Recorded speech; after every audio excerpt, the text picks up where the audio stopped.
Border home guard wing routine deployment में भी काम आती है, सिक्योर जैसे अर्बन होमगार्ड काम आते हैं, रूटीन में भी इसका एक पर्पस रोजगार का भी है।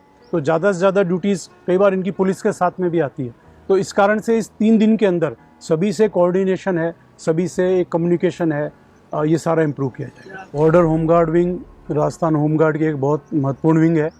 जो हमारे सीमावर्ती ज़िले हैं उनमें बॉर्डर होमगार्ड के वॉलंटियर्स रहते हैं। ये वेपनाइज्ड आर्म्ड वॉलंटियर्स होते हैं और इनका एक मैंडेट है ड्यूटी का, no war no peace, peace war time सभी में जब जैसी ज़रूरत पड़े तो महत्वपूर्ण प्रतिष्ठानों की सुरक्षा करना है और इलाके में सपोर्ट करना है आर्म्ड फोर्सेस को, बीएसएफ को, सिचुएशन को सिक्योर रखने में।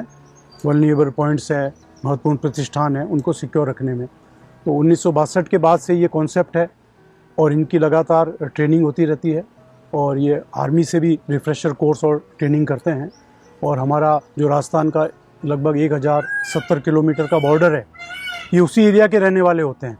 इनका एनरोलमेंट भी उस चीज़ को ध्यान में रखते हुए किया जाता है कि इनकी जो बटालियन लोकेशन है, कंपनी लोकेशन है, उससे एक निर्धारित दूरी के रहने वाले वॉलंटियर्स एनरोल किए जाते हैं।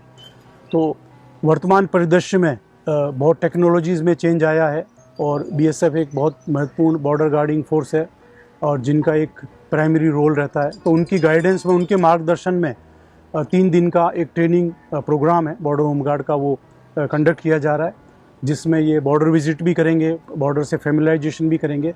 इसके अलावा इनको स्टेट पुलिस की बॉर्डर इंटेलिजेंस विंग के ऑफिसर्स भी ब्रीफ करेंगे, जैसलमेर पुलिस से भी सीनियर ऑफिसर्स ब्रीफ करेंगे। इसका उद्देश्य ये है कि ये लोग जो वर्तमान सिचुएशन है इसको समझें और आगे वॉलंटियर्स की ट्रेनिंग में जो निर्धारित चीज़ों के अलावा जो नई चीज़ों की ज़रूरत है उनको भी साथ के साथ हम ब्रीफिंग में रखें। तो इससे एक डे टू डे कोऑर्डिनेशन भी बढ़ेगा और कभी भी कोई चैलेंजिंग टाइम्स आते हैं वहाँ पे बॉर्डर होमगार्ड अपनी अच्छे से भूमिका निभा पाएगा। हम सीमा सुरक्षा बल के भी आभारी हैं जिन्होंने हमारे को रिसोर्सेज और टाइम निकाल के ये 3 दिन का एक बहुत अच्छा ट्रेनिंग कोर्स आयोजित कर रहे हैं बॉर्डर होमगार्ड के लिए बीएसएफ की तरफ से। तो पूर्व में बीएसएफ और होमगार्ड जो जैसा कि आपने बताया संयुक्त रूप से काम करते थे, जॉइंट ऑपरेशन करते थे, क्या उम्मीद है कि फिर एक बार ऐसा कुछ शुरू होता है? देखिए, जो जॉइंट ऑपरेशन की बात नहीं है, जो बॉर्डर होमगार्ड की जो मैंडेट है वो चीज़ों को सिक्योर रखना है। जैसे अपने यहाँ ट्रेन्स हैं, कैनाल्स हैं, महत्वपूर्ण प्रतिष्ठान हैं, तो उनको एक आर्म्ड विंग है ये, तो उनको सिक्योर करती है।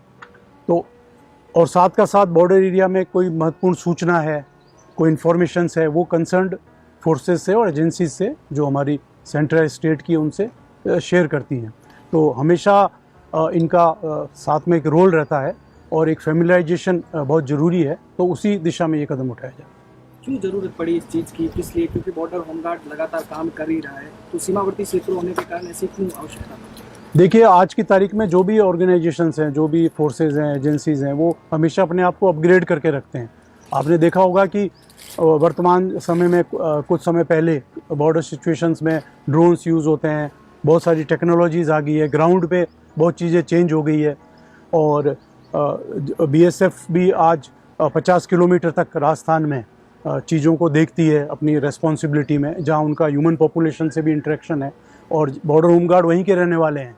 तो ये जो सारी सिचुएशंस हैं, टेक्नोलॉजी में, डेमोग्राफी में भी चेंजेस आ रहे हैं, बॉर्डर पे जो एक्टिविटीज़ हैं उनमें भी चेंज आते हैं, खेती से लेके सब चीज़ों में। तो ऐसे में एक सिक्योरिटी इंश्योर करना, पीसफुल सिचुएशन इंश्योर करने के लिए सारी एजेंसीज, सारे फोर्सेस में कोऑर्डिनेशन भी बहुत ज़रूरी है। तो उसी चीज़ में एक सतत प्रयास है, ये एक लगातार चलने वाली प्रक्रिया है। तो उसी के तहत इनको ये ट्रेनिंग सेशन आयोजित किया। क्या कहा जा सकता है कि भविष्य में जिस तरीके से सीमावर्ती क्षेत्रों की जो सीमा सुरक्षा बल करती है, वैसे कंधे से कंधे मिलाकर बॉर्डर होमगार्ड की महत्वपूर्ण भूमिका निभाएगी? देखिए, बॉर्डर होमगार्ड की इमीडिएट बॉर्डर पे भूमिका नहीं है, ये क्लियर है। जो उसकी मैंडेट है वो सिक्योरिटी से रिलेटेड है, प्लस यदि कोई ज़रूरी इन्फॉर्मेशन है तो वो शेयर करना, वो वहीं के रहने वाले हैं। तो इसलिए बीएसएफ सहित जो भी एजेंसीज़ हैं स्टेट और सेंटर की, उन सबको सहयोग करना एक बॉर्डर होमगार्ड का अपना एक रोल है।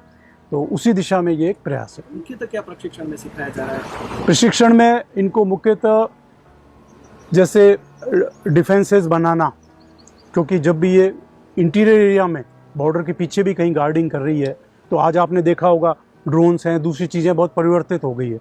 तो उसको देखते हुए इन चीज़ों की सिखलाई बहुत ज़रूरी है। दूसरा, बॉर्डर की सिचुएशन क्या है, यहाँ पे क्या स्थिति चल रही है, एजेंसीज़ को क्या इन्फॉर्मेशन देनी चाहिए, गांव में या सीमावर्ती इलाके में क्या हो रहा है, उसमें कैसे नज़र रख के क्या रिपोर्टिंग करनी वो ज़रूरी है। वेपन्स की मेंटेनेंस है, क्योंकि ये सारी फोर्सेस हैं बीएसएफ वगैरह, ये बहुत ही सोफिस्टिकेटेड है, इनका अपना एक मेंटेनेंस का सिस्टम है, अपग्रेडेशन का सिस्टम बहुत अच्छा है, तो उसका लाभ बॉर्डर होमगार्ड को भी मिलेगा। तो ये सारी चीज़ें हैं। फिर पुलिस, लोकल पुलिस को बहुत सारी चीज़ों की और बहुत सारी सहयोग की ज़रूरत रहती है, और border home guard wing routine deployment में भी काम आती है। जैसे अर्बन होमगार्ड काम आते हैं रूटीन में भी, इसका एक पर्पस रोजगार का भी है, तो ज़्यादा से ज़्यादा ड्यूटीज़ कई बार इनकी पुलिस के साथ में भी आती है। तो इस कारण से इस 3 दिन के अंदर सभी से कोऑर्डिनेशन है, सभी से एक कम्युनिकेशन है, ये सारा इम्प्रूव किया जाए। क्या भविष्य में जिस तरीके से अन्य जगह भी प्रशिक्षण केंद्र सीमावर्ती क्षेत्रों में आयोजित किए जाएंगे अपग्रेडेशन के लिए? बिल्कुल, हम इसका भी एक फीडबैक लेंगे, और इसके आधार पे जो बाकी हमारे सीमावर्ती ज़िले हैं वहाँ पे भी हम समय समय पे इस तरह के इसी प्रकार की ट्रेनिंग सेशंस हैं, ब्रीफिंग सेशंस हैं, ये सारे आयोजित